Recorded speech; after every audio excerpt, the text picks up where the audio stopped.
High and नमस्ते, welcome to my channel travel with Zoya. र आज हामी जाँदैछौँ काभ्रेमा के छैन त्यो चाहिँ हामी तपाईँलाई पछि देखाउँदैछौँ। अब चाहिँ हामी यहाँदेखि 4 बजेदेखि हाम्रो जर्नी स्टार्ट।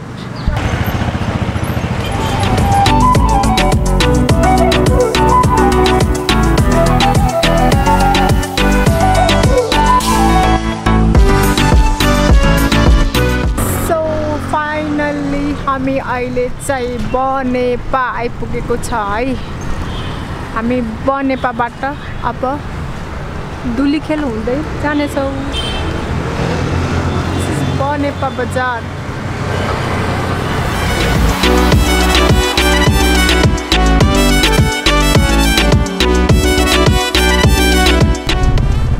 अहिले चाहिँ हामी टक्कै काभ्रे भन्ज्याङ डाँडामा आइपुग्यो। अनि अब हामी जाने डाँडा चाहिँ सिधा अपोजिटको डाँडा होइन, त्यो डाँडा त्यो माथि देखिराखेको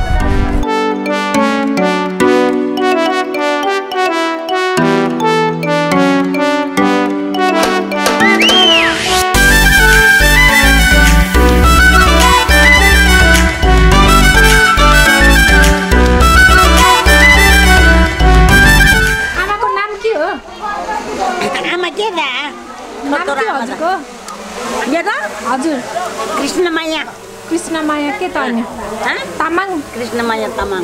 कति वर्ष हुनुभयो आमा? 81 82 60 61 66 वर्ष हुनुभयो। तपाईँले नेपाली भाषा बोल्न आउँदैन? धेरै नेपाली भाषा बोल्न आउँदैन? अलि आउँछ। कति क्लासमा पढ्नुभयो? क्लास त धेरै क्लास पढ्यो। कति क्लास? छैन त्यो बेलामा पढाइ हुनुहुन्न? छैन त्यो बेलामा त कहाँको पढाइ आउँछ त। हाँसेर ढोका बोक्नु दिन्छ बाबा आमाले त्यो बेलामा। अहिलेको केटाहरूले त पढाइ छैन। अहिले त्यो बेलामा त हाँसेर दिन्छ, ऊ ढोका नाम्लो बोकेर दिन्छ, घाँस काटेर ल्याऊ दाउरा खोजेर ल्याऊ भन्छ। अनि के गर्नु? अनि हजुरको माइती कता? मेरो माइती यहीँ ऊ यही हो गाउँ घर त्यता माइती यता। एउटा गाउँबाट अर्को गाउँमा हो? एउटै गाउँमा हो। ल आमा खुसी लाग्यो हजुरसँग भेटेर। ल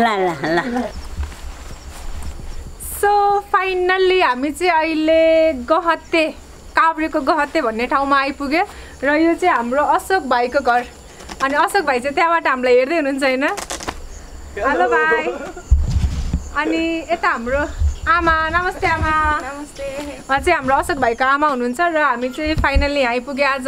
एन्ड देन हामी चाहिँ भोलि यहाँ एउटा एकदम सरप्राइजवाला कुरा छ अरे होइन, त्यो चाहिँ अहिले हामीले तपाईँलाई भन्दैनौँ, भोलि देखाउँछौँ। सो अब हामी चाहिँ ब्याग राखेर ड्रेस चेन्ज गरेर गाउँ भिजिट गर्न जान्छौँ र भोलि तपाईँको लागि सरप्राइज ठाउँ देखाउँदैछौँ। मेबी हाम्रो ग्रुपिजममा चाहिँ त्यो फर्स्ट प्लेस हुनसक्छ होइन अनिल चाहिँ? सो भोलिको लागि किप गोइङ। By by. नमस्कार, म चाहिँ जोया श्रेष्ठ र हामी अहिले आइपुगेका छौँ काभ्रेको रोसी खोलामा। हामी रक्सी होइन पानी भर्न जाँदैछौँ र मसँग हुनुहुन्छ हाम्रो यहाँको एकदमै हिरो भाइ, ह्यान्डसम भाइ। हेलो भाइ। र भाइ चाहिँ यहाँ बोतल बोकेर जाँदै हुनुहुन्छ। यहाँ पनि बोतलमा चाहिँ रक्सी होइन, यहाँ पनि पानी नै एकदम लोकल प्योर पानी भर्न जाँदैछौँ। So follow us guys, local पानी खानुपर्छ राति। Let's go.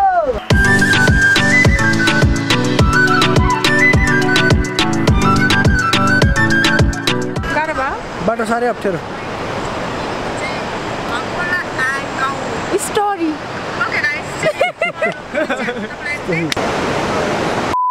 अब चाहिँ हामी मासु पोल्दैछौँ। 3 करोडको मासु हो गाइज। यो चाहिँ हिजोसम्म 200 रुपियाँ किलो थियो, आज 300 भएछ मासु होइन। हाम्रो दिनेशजीले स्टोरीमा हाल्दै हुनुहुन्थ्यो 240 को 280 भनेर। हामीले त 300 रुपियाँ किलो किने होइन? 300 रुपियाँ। हामीले चाहिँ दिनेशजी 300 रुपियाँ किलो किने पो त 20 रुपियाँ अझै महँगो परेछ हामीहरू। आज चाहिँ हामी अशोक भाइको गाउँमा आएर सेकको यसरी पुरा लोकल स्टाइलमा थाल्ले हम्किँदै पोल्दैछौँ होइन। हामी सेकको भन्दैन नि, के भन्छ यसलाई? बार्बिक्यू। पोलेको मासु भन्छ। पोलेको मासु होइन, लोकल स्टाइलमा चाहिँ। हामी नेपालीमा पोलेको मासु भनेर खान्थ्यौँ होइन बच्चामा। अहिले चाहिँ यो बार्बिक्यू सेकुवा खोइ के हो। अब चाहिँ हामी टक्क रेडी भयो हैन खोइ हाम्रो मकै चाहिँ बाइकमा झुन्निसकेछ हैन हामी ब्याग सहित रेडी भएर हामी तीनधारे झरना जाँदैछौँ फलो अस गाइज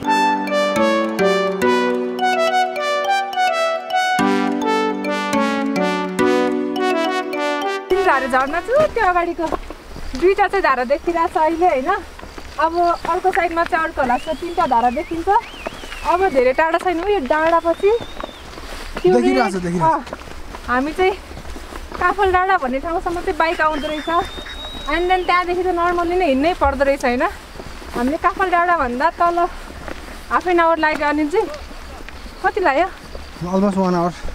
अलमोस्ट 1 आवरको तल हाम्रो बाइक राखेर हामी काफल डाँडासम्म चाहिँ हिँड्दै आयौँ बाइक आउने बाटो नभएर त्यसपछि त नर्मली हिँड्नै पर्छ र अब चाहिँ हाम्रो अगाडि झर्ना छ हामी एकदम एक्साइटमेन्ट छौँ त्यहाँ पुगेर नुहाउनको लागि झरनाको चिसो पानी एकदमै राम्रो झरना हाम्रो तीनधारे झरनाको अपोजिटमा छौँ हामी यहाँ आएर एकदम धेरै एक्साइटमेन्ट हुन्छ नि त्यो तपाईँलाई देखाउन सकिरहेको छैन कहिले हामीले होइन सो म चाहिँ एकदम कुलमा बसेर एकदम चिसो फिल गरेर झरनाको पानीको आवाजसँग आफूलाई एकदम इन्जोय गर्दैछु सो तपाईँहरू पनि आउनु इन्जोय गर्नु अनि मलाई क्यामेरामा खिचेर एकदम ठुलो सहयोग छ हाम्रो अनिलजी होइन सो एकदम धेरै थ्याङ्क यू अनिलजीलाई अनि हाम्रो अशोक भाइलाई पनि हामीलाई बोलाउनु भएको चाहिँ अशोक भाइले होइन खासमा इन्भिटेसन हाम्रो अनिलजीलाई थियो अनिलजीले मलाई इन्भिटेसन गर्नुभयो त्यस्तै इन्भिटेसन गर्ने सबैजना हुन्छ नि सबैको मैले चाहिँ तपाईँहरूलाई इन्भाइट गर्दैछु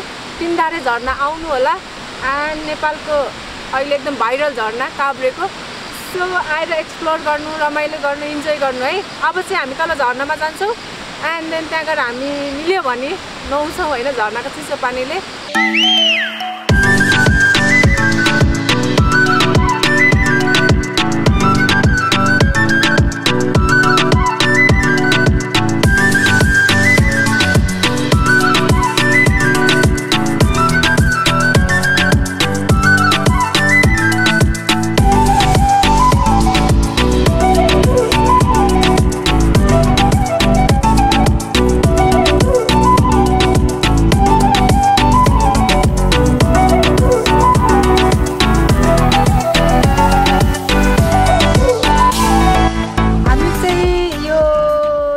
झरना गएर पनि आइसक्यो र झरना चाहिँ एकदमै राम्रो छ है सोचेको भन्दा पनि जुन बाहुबली मुभीमा देखेको भनेर सबैजनाले त्यो भन्नुभएको थियो सो म चाहिँ झरनाको फोटो भिडियो केही नहेरिकन एकदमै सस्पेन्समा मलाई अनिलजीले यहाँसम्म लिएर आउनुभयो अनि एकदमै राम्रो छ झरना यहाँसम्म आउनलाई तपाईँ चाहिँ यो काफल डाँडासम्म चाहिँ बाइक आउँछ सो बाइक आउँदा पनि एकदमै फुल अफ रोड बाटो छ त्यही भएर एकदम केयर गरेर आउनु राम्रोवाला बाइकमा आउनु होइन जुन चाहिँ अफ रोडमा हिँड्नुहोस् होइन त्यसमा आउनु त्यसपछि 20 मिनट जति हिँड्नुपर्छ हिँड्ने मान्छेलाई नहिँडेर 30 मिनट लाग्दो रहेछ एकदमै राम्रो छ अनि स्पोर्ट्स सुज लगाएर आउनु होला आउँदा अनि नुहाउन मन लाग्छ झरना एकदमै मनपर्छ भने तपाईँले एक्स्ट्रा ड्रेस लिएर आउनु होला एक्स्ट्रा ड्रेस ल्याएपछि नुहाएर चिसै फर्किनु पर्दैन सो यहाँसम्मको भिडियो तपाईँहरूलाई कस्तो लाग्यो आजको हाम्रो यो ब्लग चाहिँ हाम्रो काठमाडौँको चाबेलदेखि हामी सुरु गरेको थियो र हाम्रो यो काभ्रेको काफल डाँडादेखि तीनधारासम्मको जर्नी आजको यो कस्तो लाग्यो कमेन्ट गर्न नभुल्नु होला सो लाइक गर्नु कमेन्ट गर्नु सब्सक्राइब गरिदिनु होइन हाम्रो अनिलजीको पनि लिङ्क तल हुन्छ मेरो भिडियोको होइन